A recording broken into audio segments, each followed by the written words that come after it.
Every day, I smeared black goji berries all over my face, then singed it over a flame. I was dead set on making myself look darker and uglier, just because I didn't want my family deciding who I'd marry, so every day I acted crazy on purpose and played the fool. But I never expected it would actually make me look even prettier. Even the emperor heard about it and decided to arrange a marriage for me. I didn't want it at all, but he used my whole family's lives to force me, so all I could do was kneel and accept the decree. But the very next day, the crown prince knelt in front of the hall for 3 days and 3 nights, just to get my younger sister Anna into the Eastern Palace. He even publicly declared that if Anna wasn't made crown princess, then on the wedding day, he'd have me marry a puppet instead. So my maid Emma was so mad she was practically stomping her feet. She didn't even care about rank anymore and blurted out, "Second miss looks all soft and harmless, but who would have thought she was this vicious? Miss, how are you still this calm?" I just rested my head against the window and watched my mother hug Anna with excitement. It was nothing like the stern look she had back when she heard the emperor and empress wanted me as crown princess. I used to think she just didn't want me getting too proud. Turns out it was only because the crown princess they wanted wasn't her favorite daughter, Anna. No groom on the wedding day? Fine. No wedding then. Emma stared at my beautiful face and muttered under her breath. But I didn't care at all. My cold gaze swept over my mother and sister and I smiled. What else am I supposed to do? Jack doesn't love me. Am I supposed to beg him to marry me? Then why aren't you shocked at all? It's like you already knew, Emma whispered. I lowered my eyes, because I did know in advance. A few days ago, when I went into the palace, I'd been sitting in the Empress's hall for a long time and started feeling unwell, so the Empress had someone take me to the Imperial Garden for some air. When we stopped in a quiet, hidden spot to rest, I suddenly overheard 2 palace maids talking. How's the Crown Prince today? Probably not great. He's been kneeling outside for 3 straight days. The eunuch behind me instantly went pale. He was about to stop them, but I lifted a hand and held him back. What do you think His Highness is thinking? Miss Lucy is unbelievably beautiful, even in the whole palace. I've never seen anyone prettier than her, and she's kind-hearted, calm, and graceful. She's obviously the best choice for Crown Princess. Exactly. As for that second Miss Anna, I've barely even heard of her. So why is the Crown Prince suddenly insisting on marrying her, and even going against the Emperor and Empress over it? It felt like a thunderclap exploded in my head. I couldn't hear anything after that. My vision swam like I was stuck in a dream. Everything felt half real, half fake, and I couldn't see anything clearly anymore. It was Sam, one of the Empress's attendants. Seeing how awful I looked, he immediately shouted, "How dare you! Who gave you the nerve to gossip about the Crown Prince? Men, drag these 2 away and report them to Her Majesty for punishment." "Please spare us, sir." The 2 maids panicked and tried to beg for mercy, but their mouths were covered and they were dragged off. Sam shot the people behind him a vicious look and snapped, "What happened today does not leave this place, or you'll end up just like those 2 little wretches." The other palace servants tensed up and dropped to their knees. "We understand, sir." Sam stepped toward me carefully. "Miss Lucy, what happened today was the inner court's failure. The palace will absolutely punish them for gossiping about His Highness's private affairs." But he never said they were lying. People in the palace are all sharp. Sam and I had always gotten along well, so how could I not understand what he really meant? Jack really didn't love me anymore. There was suddenly a knock at the door. "Miss, Master wants you in the study."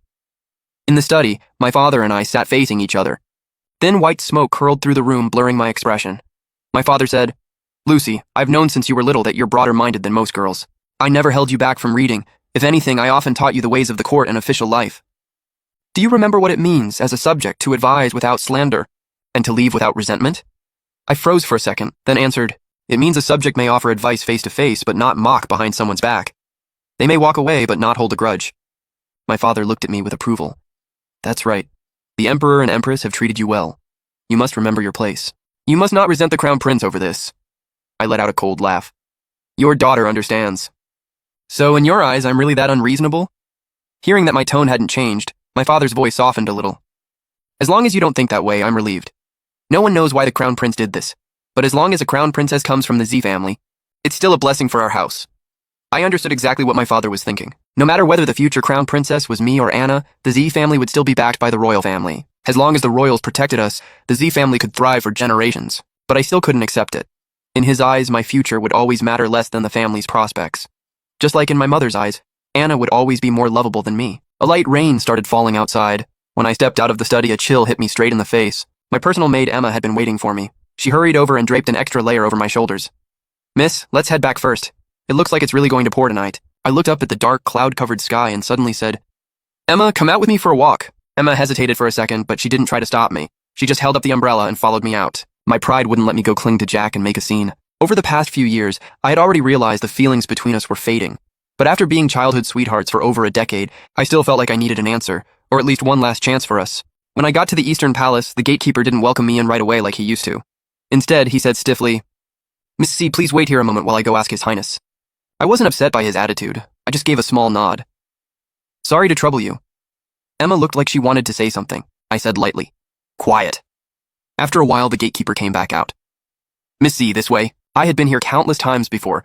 When I was little, if my mother scolded me and I ran away in a huff, Jack would always bring me here. I still remembered that proud, unruly boy, tall and handsome, saying to me in the gentlest voice, "From now on, this is your home too." He knew I loved crabapple blossoms, so he had a whole wall planted with them.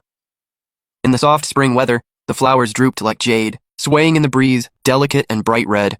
He said that way, I would never want to leave. Life really is unpredictable. That boy whose eyes and heart used to be full of only me, the boy who'd get furious if I pricked my finger doing embroidery, had started turning that soft gaze toward someone else. Under the eaves around the corner, a tall man took off his outer robe and draped it over the slim woman beside him. There was a trace of annoyance in his face, like he was scolding her for dressing too lightly. The woman looked up at him with bright eyes, a soft, admiring smile at the corners of her lips. In that instant, it felt like all the blood in my body was rushing backward. My hands and feet went ice cold, and my chest tightened so hard I could barely breathe. "It's His Highness in second, miss!" Emma looked at me in worry and called softly, "Miss!" I didn't say a word. Jack noticed the movement on our side. From where he stood, he could see me perfectly. He lifted a brow, let go of Anna, then turned to the servant behind him and said, "Take Anna back to the Prime Minister's residence. If she gets so much as a bump, you'll answer for it." Only after Anna left did Jack walk over to me.